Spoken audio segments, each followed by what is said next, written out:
Okay, little girl, little girl. So little girl will be coming out of game 2, first half of ACT versus LZDG. We're going to be able to see a Moonlight River Park here in round 1, well, in game 2, round 1, first half. So little girl with Toy Turner here, it seems she could potentially here be...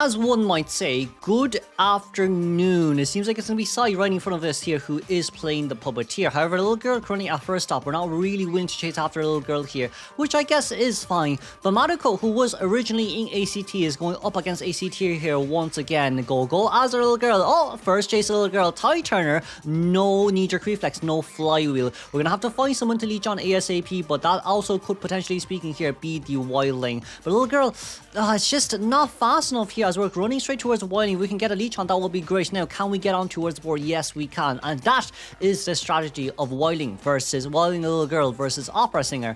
But even for opera singer here, it seems like we're still willing to actually chase after a little girl here no matter what. At the same time, I do not think opera is going to be fast enough to actually catch up here. That's going to be a beautiful page support to allow wildling to pull even more distance, like stacked with his speed boost, right, when the hunter is nearby, or based on his rage. And with this, it's going to be a very successful two-man containment here, but your Cypher Machine is still just a tiny bit too slow, let's say it this way. So on the side of survivors here, Go and our wildling 11, it's not a bad job. We blinked open here, which is fair, and there goes down little girl. Okay then, with this, let's just say formal elimination went up to 27.1%. there is a basement nearby, and your Cypher Machine just is not enough, because the puppeteer was initially first chased until Maruko changed targets.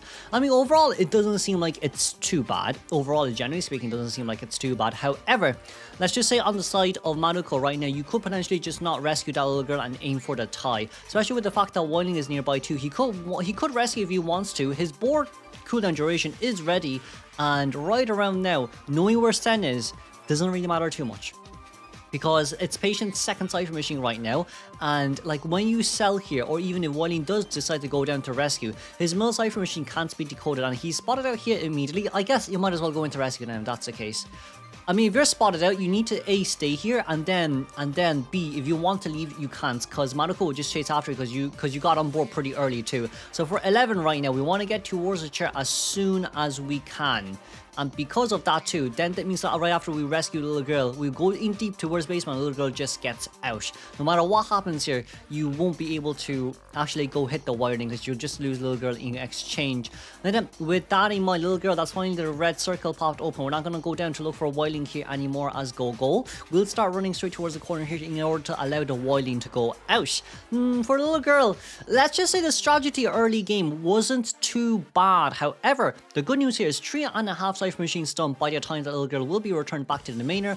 Opera Singer, yes, she is at max presence. However, accelerator decoding will start in another 30 seconds, and our blink was not ready just yet. It seems like Patient will be the one on the run here first, as we don't want to really catch any smoke from the Opera Singer, especially with how fast she dashes around. So that smoke does travel pretty fast, doesn't it? Seeing where the footprints is here as well, Sen's going to try to rotate around as much as possible. We do see the Cypher Machine the last few Cypher Machine locations as well. You see one at first stop, and then 3 on the other side of the map. One at bridge, the other one at 10th, and the other one near the bottom of third stop. Excuse me. However, let's just say for 11 here, 11's going to try buy as much time as possible. Maruko's aiming for a map control type game. We're going to try to damage the survivors as here as much as possible, just to A, prevent them from decoding, and B, when someone goes down, no one can really come rescue afterwards. That's kind of what we are looking for as of now. But even so, is the pallet going to be dropped down? No, not just yet. Our blink is ready for the teleport trump card change. However, are we really willing to do it? That's going to be another good question on our hands later too. For a side right now, we're still on the run. No matter what happens here, you're going going to have to do your best to at least mitigate as much damage and to buy as much time as possible. But it seems like it's going to be a teleportation out here first, as it seems like who's nearby. It's going to be the patient nearby, the patient, the one being endangered the most. But that 74% cipher machine isn't just there for no reason. Puppeteer can still decode it regardless of what happens here. We want to go for a map control, which is not a bad idea. However, cipher machines are slowly creeping up to be done. The 5 ciphers as well. Patient's hook there did save him quite a lot of time. We don't necessarily have to drop down because of the remnants as well. You don't want to get a terror shock, so that's fine by patient. And with that, no hit that you said, that's okay. We're going to start playing around here for a little bit while longer. We do have knee-jerk reflex there on the pallet, but we have no borrow time. I mean, if you pallet stun, that might be a tiny bit more different there, so that's brilliantly done by the patient. Now, patient, we're still on the run here. 2 pallets here left to play. We're vaulted. We're slow vaulting over now. I mean, after so much vault, I guess it's kind of understandable. But the question is, are we aiming for a one-man escape or a tie game? We're aiming for a one-man escape. We'll just pop. There's no point in waiting anymore. There we go. Okay, it's fine.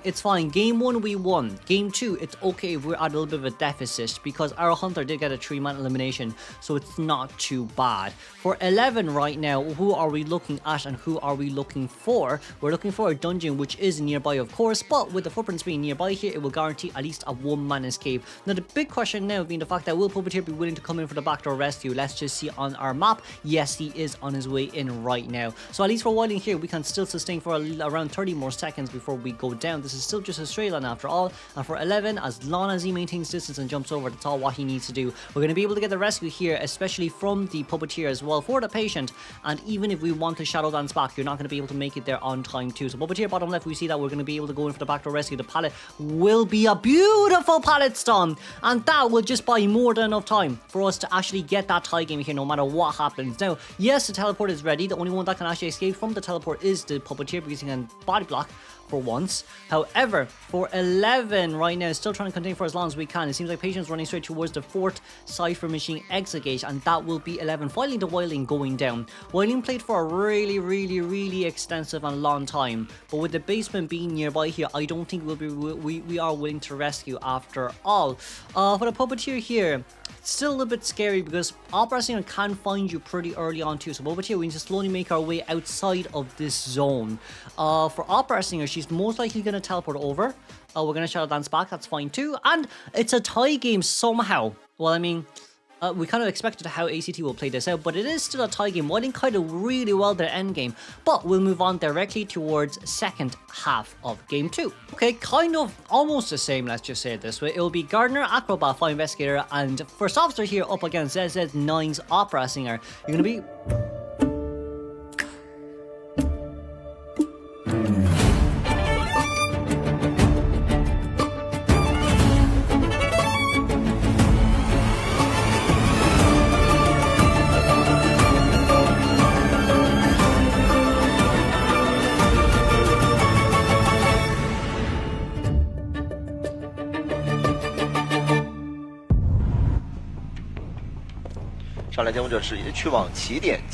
Okay, ZZ9, where are we gonna go for first? It's gonna be BWW here playing the Gardener first chase. Pirate Gardener, R to you. But even with that R, let's just say it might be a little bit of a different R because we're going to be in pretty much a big danger here. Too much attention alongside with Max Pallet Breaking and Berserker. That's finally going to be Gardener's first bubble there popped, but even with that bubble being popped, look, you're playing up Opera Singer. What are we really worried about at the end of the day?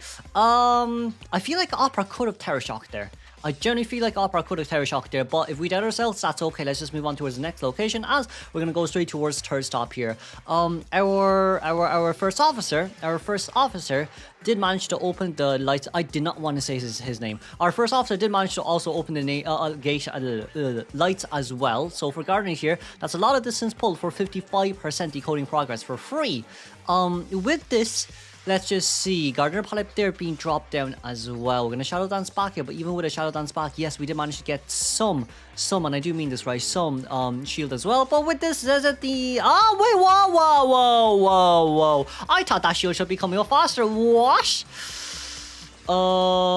That is bad.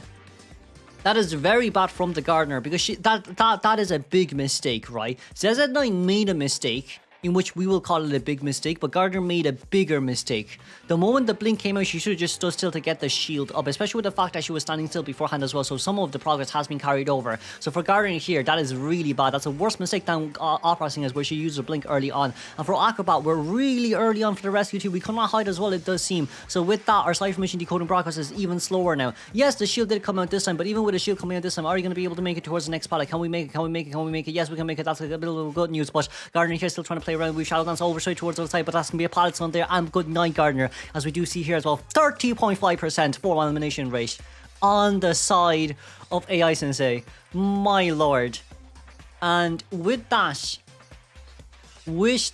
let's just say, long day. Honestly, long day. For ZZ9 here, tie game is definitely guaranteed. We're missing one full last Cypher Machine here too, and no one has started. Well, I mean, it's been decoded at 10% right now, but there's a lot of dispersed Cypher Machines as well.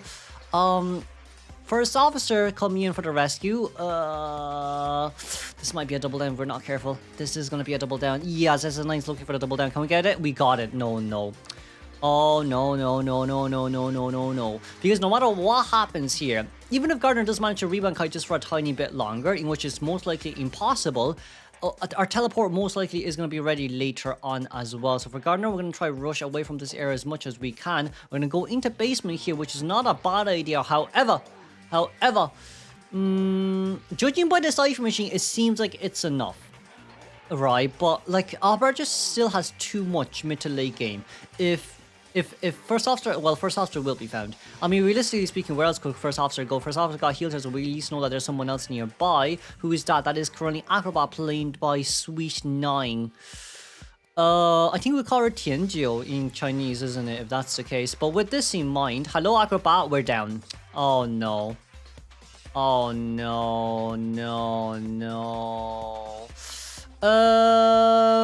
With that, let's just chair here then, it seems. So Ling is going to be on their way to come into rescue here as the fire investigator. However, for fire investigator, even if you do want to come in for okay. Oh, you know what? Fair, bro, fair. Show them who's the boss. Show them who's in charge here. We're gonna be able to go charge attack hit on straight towards the fire investigator, and then Acrobat. There's really nowhere else for you to go. They didn't even block the way properly. That's a little bit unfortunate. We did manage to get a little bit of a dash back there, as we're still missing one full Cypher Machine. There's currently 2 survivors at half health here, and guess what? Ling is gonna go down here very soon too. For the side of our fire investigator, a double down will always be the nicest thing. That's a hit down. Yeah, that's unfortunate. That is so unfortunate. A double down and a 4-man elimination by ACT ZZ9. He does seem like he's better than Boy, but it's still just an amateur team after all. So, regardless of all that, it will be guaranteed 4-man elimination here no matter what happens. I'm just writing down the title name. And first officer, I mean, you could try come in to rescue. Like, no one's going to stop him from rescuing, but like, even if he does manage to get the rescue here, it's not going to change much of the end game here. Oh, we dodged that too. ZZ9, my god. Brother, oh ho. Good hit, but that's fire investigator isn't like eliminated. It's his second chair. Acrobat has me on chair once as well, but self-heal has been used. But even with all this in mind, if I was ZZ9, I would have just chaired a fire investigator. I won't lie, it's a guaranteed win game for me anyways. I won't even waste that much time. But that's still some time wasted there on the side of our hunter. And because of that, now it will just end up as like another hard chase out. That abnormal there definitely did help out quite a lot too. We managed to vault over there, and that's gonna be a terror shock hit down. Sweet 9 is on their way to rescue here once again, but does it matter much? No, not really. We're able to pull out the rescue here, which is great for you, but I mean, it's just gonna be immediate target down. We're gonna speed everything up here just for a tiny bit, and it's a win game here for ACT. So let's congratulate ACT for winning up against LZDG. Let's move on then.